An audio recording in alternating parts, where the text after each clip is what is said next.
Parisian elegance in a studio apartment, transforming tiny entryways with 18th century gilded frames.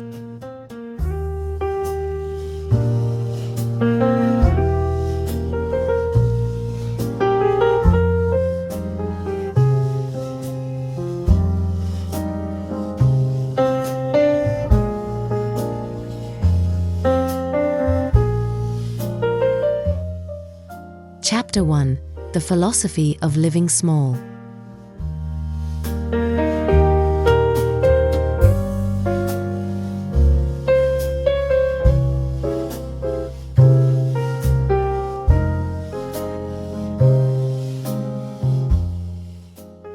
The modern world often measures success by expansion. The bigger the house, the more successful the life. But as we reach a certain vintage of life, we begin to realize that more is often just noise. Living in a studio apartment, whether by choice or circumstance, presents a unique intellectual challenge: how to curate a life of substance within a limited frame. It is not about shrinking your lifestyle, it is about intensifying your focus on what truly matters.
We have been conditioned by decades of minimalism to believe that small spaces must be painted white and filled with invisible furniture. We are told to hide our lives away to create the illusion of emptiness. I find this approach to be somewhat sterile, lacking the warmth and wisdom that comes with age. A home should be a sanctuary of memories and textures, not a showroom of clinical efficiency.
Parisian elegance offers us a different path. If you walk through the 6th arrondissement, you'll find apartments no larger than a shoebox that feel like grand estates. The secret lies in the hero piece, the one item that possesses enough history and gravity to anchor the entire room. In our case, that anchor is the 18th century gilded frame, a masterpiece of wood, plaster, and gold leaf.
The entryway, specifically, is the most neglected part of a studio apartment.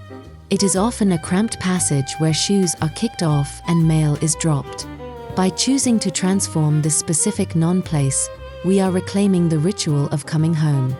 We are deciding that the very first thing we see when we enter our private world should be a statement of beauty and timelessness.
In this video, we will spend the next 50 minutes exploring how to blend the old world with the new.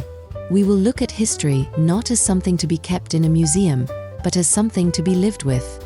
This is a journey about finding your own golden threshold, where the limitations of your square footage disappear behind the craftsmanship of the past.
Chapter 2: The Anatomy of the Gilded Frame.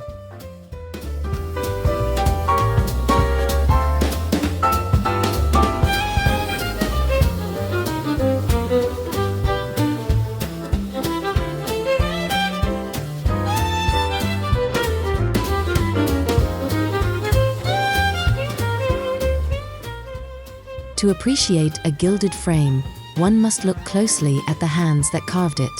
In the 1700s, there were no machines to replicate these intricate patterns of acanthus leaves and laurel wreaths. Every curve was a choice made by a master carver, and every layer of gold leaf was applied with a squirrel hair brush.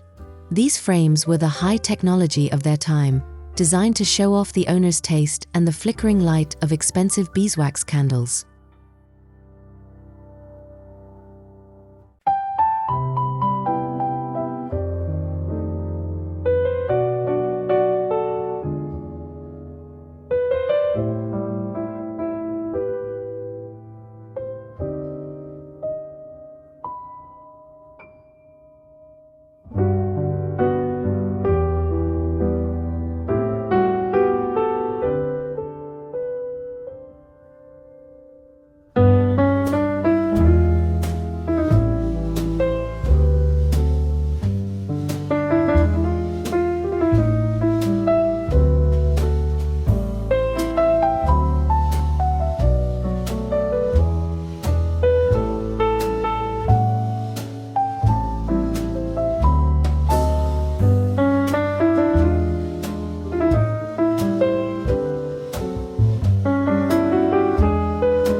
is a distinct difference between the styles of the French monarchs that still dictates our design choices today. The Louis XV style is playful and asymmetrical, defined by the Rococo movement.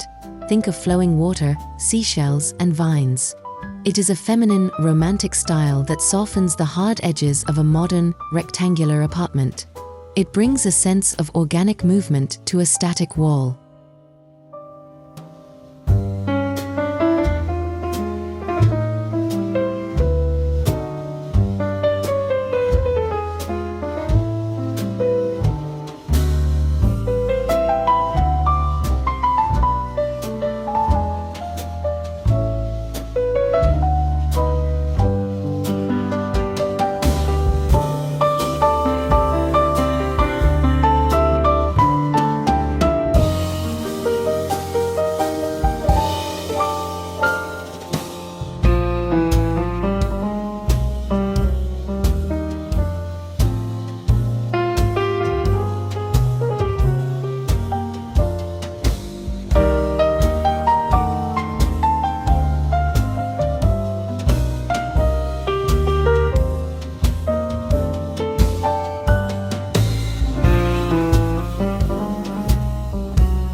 In contrast, the Louis XVI style, which emerged later, moved toward Neoclassicism. This style is more restrained, favoring straight lines, fluted columns, and symmetry inspired by ancient Rome and Greece. For a studio apartment that feels cluttered, a Louis XVI frame provides much-needed structure.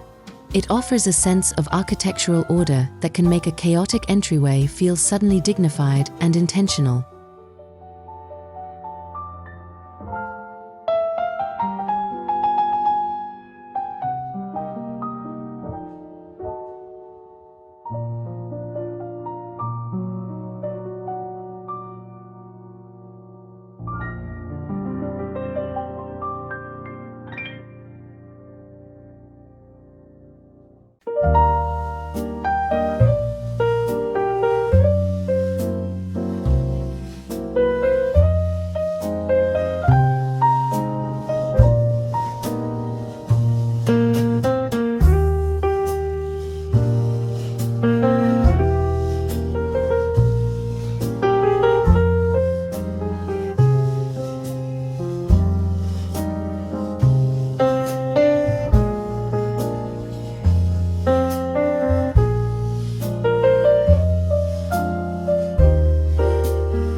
Then, there is the matter of the gilding itself.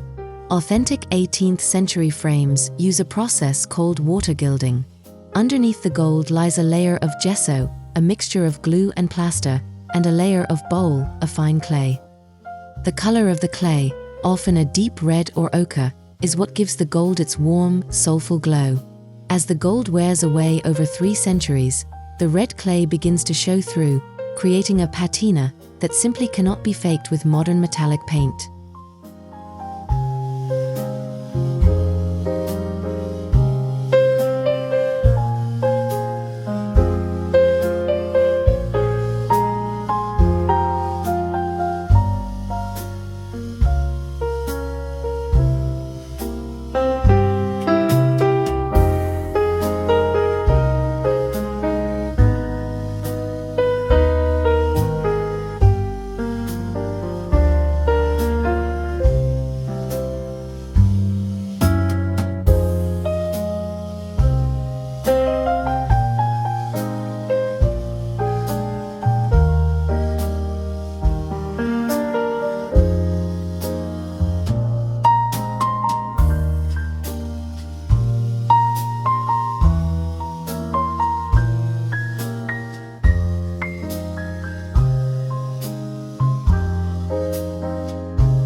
Understanding this anatomy changes how you shop. You stop looking for a gold frame and start looking for a sculpture. For our target demographic, we appreciate things that have aged gracefully, just as we have. We see the cracks in the plaster not as flaws, but as character lines. We are looking for a piece that has survived history, ready to become a part of our own.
Chapter 3: The Hunt for Provenance.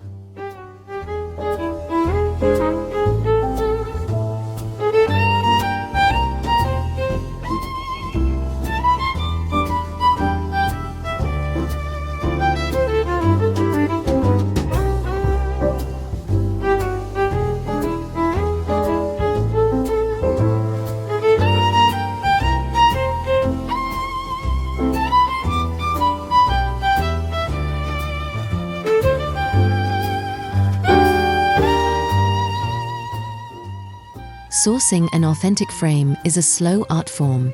For those of us in North America or the UK, this often involves weekend trips to specialized antique centers or monitoring high-end estate sales. It requires patience and a discerning eye. You aren't looking for a bargain in the traditional sense, you are looking for value. A piece whose quality far exceeds its price tag because it was made in an era that no longer exists.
When you enter an antique shop, the first thing you should do is use your hands. Real 18th century frames have a weight to them that is unmistakable.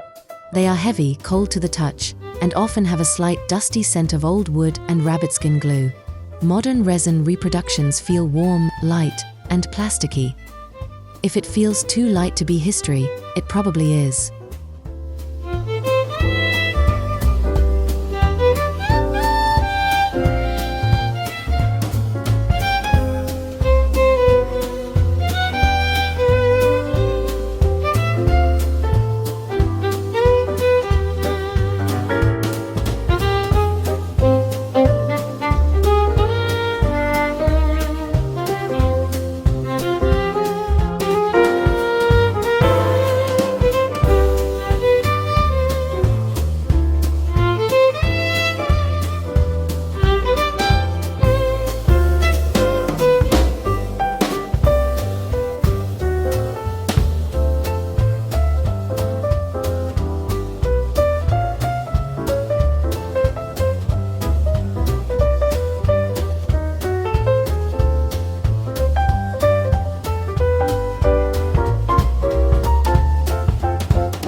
Don't be afraid of damage.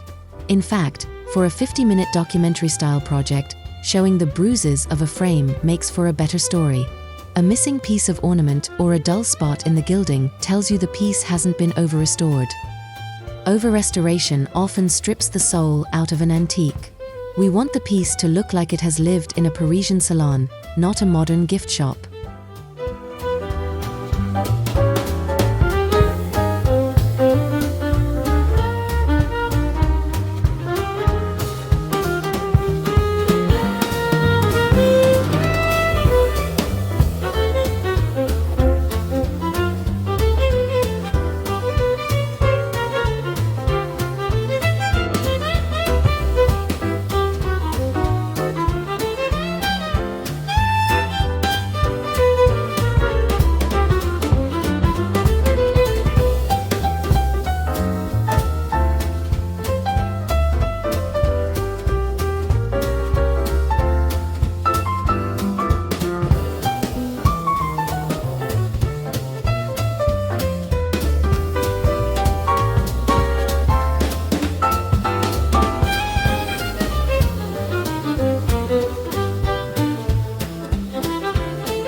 Negotiating for these pieces is part of the experience. It's a conversation between two people who appreciate history. Ask the dealer about the provenance. Where did it come from? Was it part of a larger collection? Even if the history is lost to time, the dealer's insights into the craftsmanship can provide you with hours of research material. This research is what transforms a purchase into a collection.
For our Entryway project, I found a piece that was originally a portrait frame. It had lost its painting long ago, but the wood was solid oak. It had that beautiful red bowl showing through the gold, suggesting it was likely from the mid-1700s. It was the perfect size, large enough to dominate the wall, but narrow enough not to obstruct the walkway. The hunt was over. The transformation could begin.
Chapter 4: The Studio Challenge.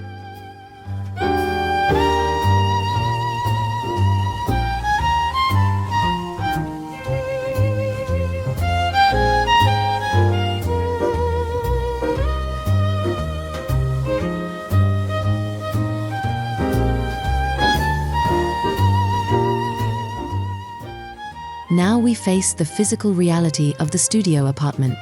In a space of 400 square feet, every object is in constant dialogue with every other object. If you put a grand, gilded frame next to a plastic trash can, both look worse. The challenge is to elevate the surrounding environment so the frame feels like it belongs. This starts with the sight line. What do you see the moment the door swings open?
We often fear dark colors in small spaces, but a dark wall is the best friend of a gold frame.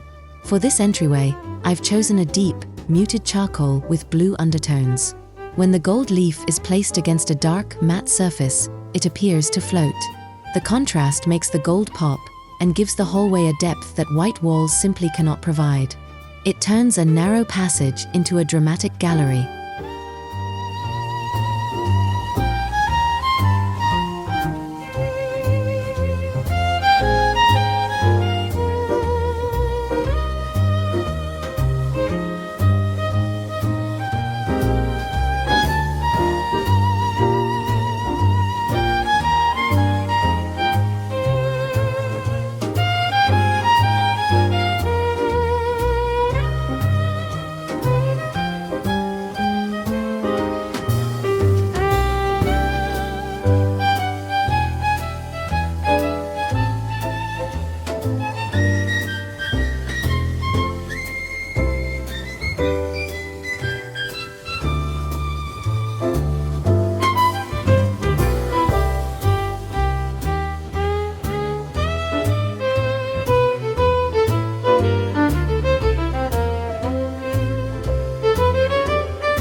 Scale is your most powerful tool.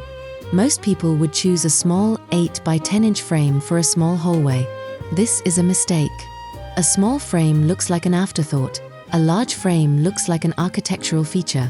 We want the frame to take up at least 60% of the width of the wall. This overscaling is a classic Parisian trick. It makes the room feel like it was built to house the art, rather than the art being squeezed into the room.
must also consider the lighting. In a studio, you often have one harsh overhead light. To make our Parisian entryway work, we need layered lighting. A small, battery-operated picture light or a tiny lamp on a narrow console table will cast a warm glow upwards into the carvings of the frame. This creates shadows and highlights that bring the 18th century craftsmanship to life after the sun goes down.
Finally, we have to deal with the functionality of the entryway.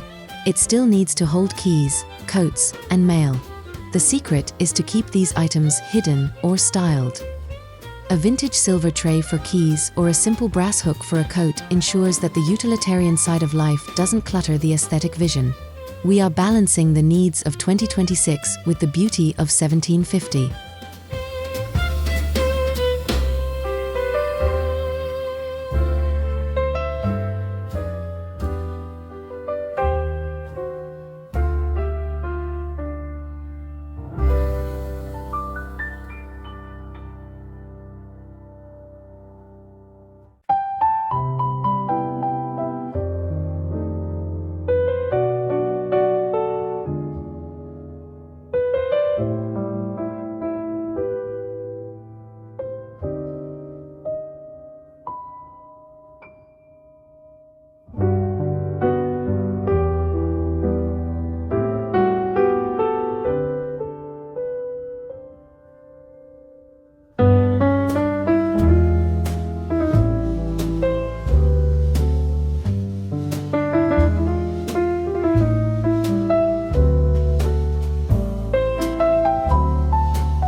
Chapter 5: The Ritual of Installation.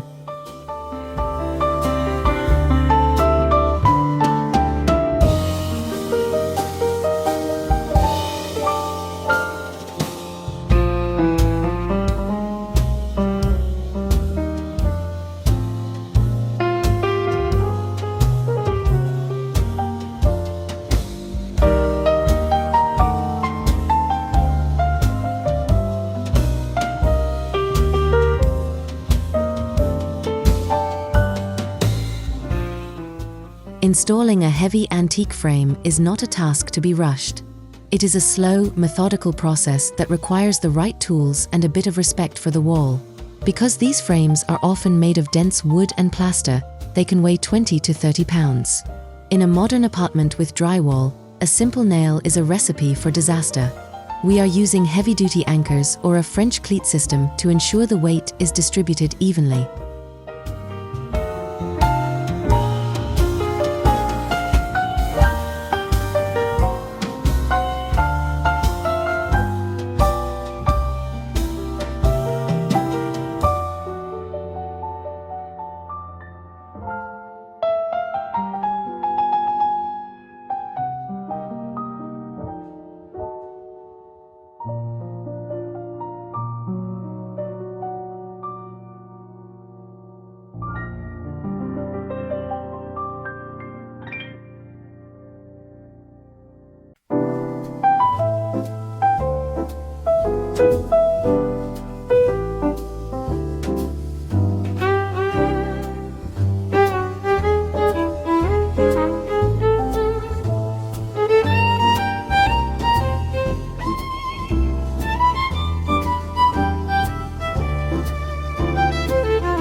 As I lift the frame into place, I can feel the shift in the room's energy.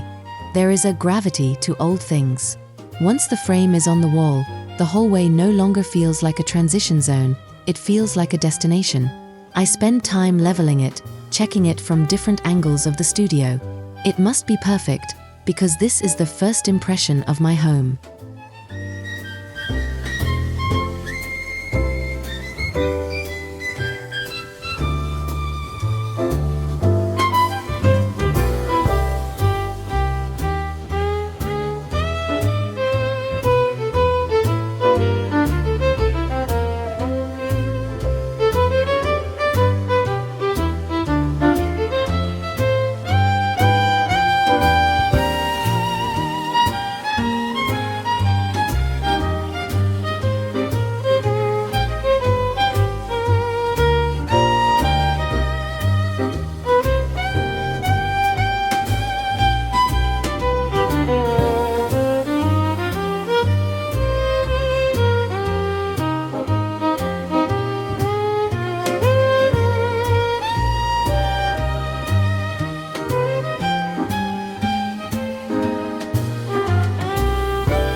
Inside the frame, I've installed a foxed or distressed mirror.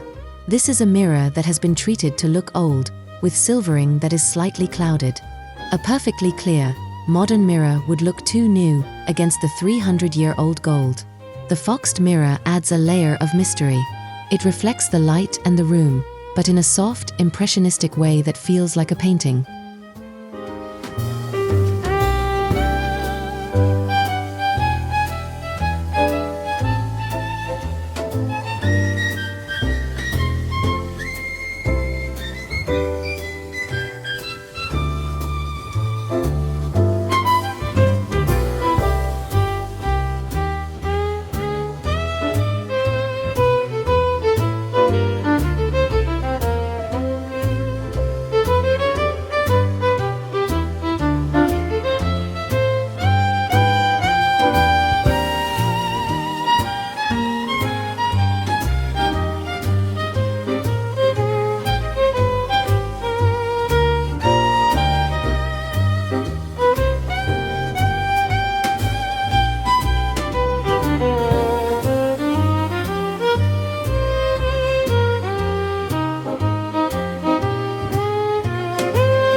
the final step is curating the surroundings. I've added a small, marble-topped pedestal and a single vintage art book. I want the entryway to feel like a curated vignette. When I step back and look at the reflection of my small studio in that gold-framed mirror, the apartment looks twice as large and infinitely more sophisticated. The clutter of the living area is softened by the frame's elegance.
We conclude here, at the end of our transformation. This 50-minute journey has been about more than just a frame. It has been about the permission to be grand in a small space. It's a reminder that regardless of our age or the size of our homes, we have the power to curate beauty. I hope this inspires you to look at your own tiny corners and see the potential for a little Parisian elegance.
Chapter 6: The Reveal and the Art of Living Well.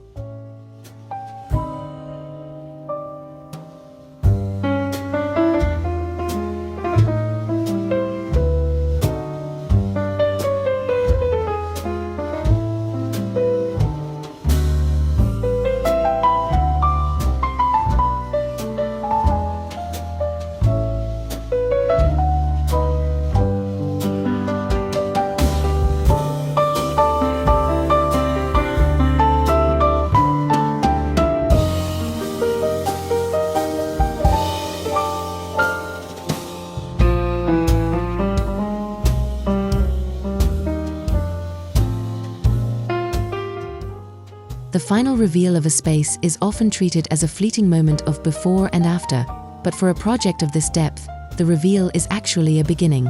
As the evening light begins to fade and the streetlights outside start to flicker, the entryway undergoes a metamorphosis. The gold leaf on the 18th century frame catches the low-angled sun, glowing with a warmth that modern materials simply cannot replicate. It is in this specific moment that the Parisian dream becomes a reality, proving that elegance is not a matter of budget or square footage, but a mastery of light and shadow.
Standing back to observe the transformation, we see how the jewel box effect has redefined the entire studio. By treating the smallest part of the home with the greatest amount of respect, we have elevated the status of the entire apartment. The contrast between the ornate, historical carvings and the clean, modern lines of the studio creates a tension that is sophisticated and intentional.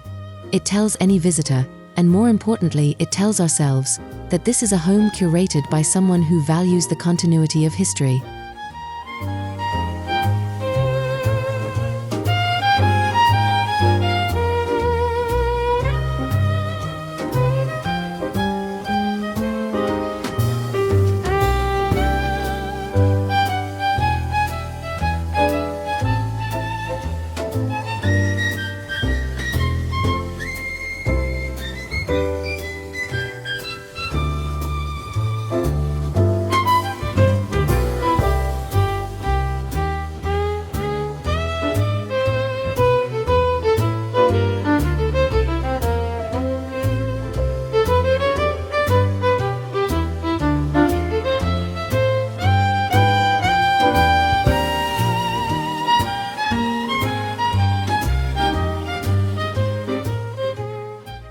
There is a profound psychological shift that occurs when you cross a golden threshold.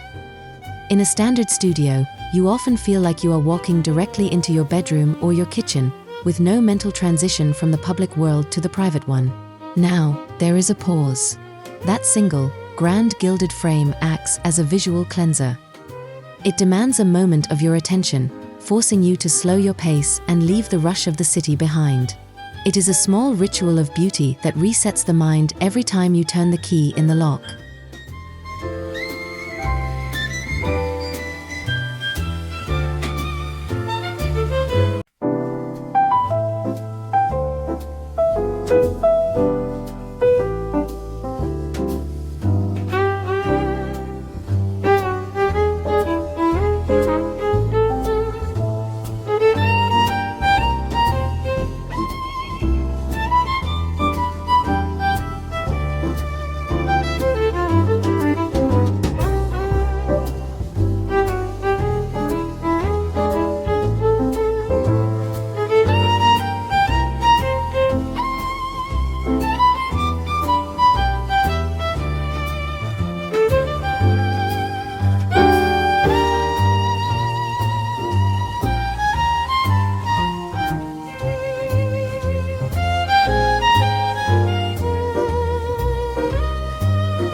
For those of us in the second half of our lives, we often find ourselves downsizing or simplifying our surroundings.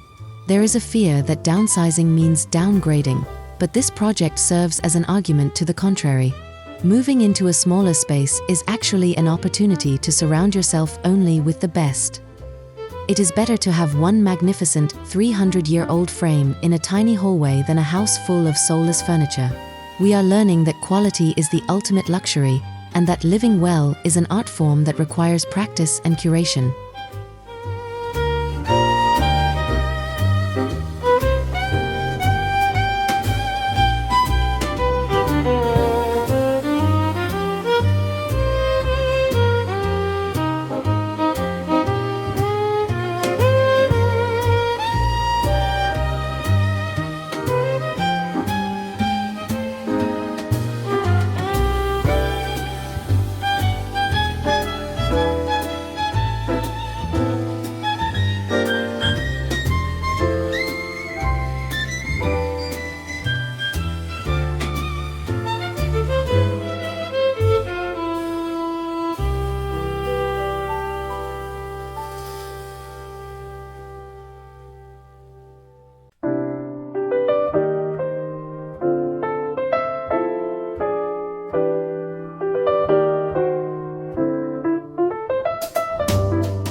As we close this 50-minute journey together, I hope you feel a sense of permission.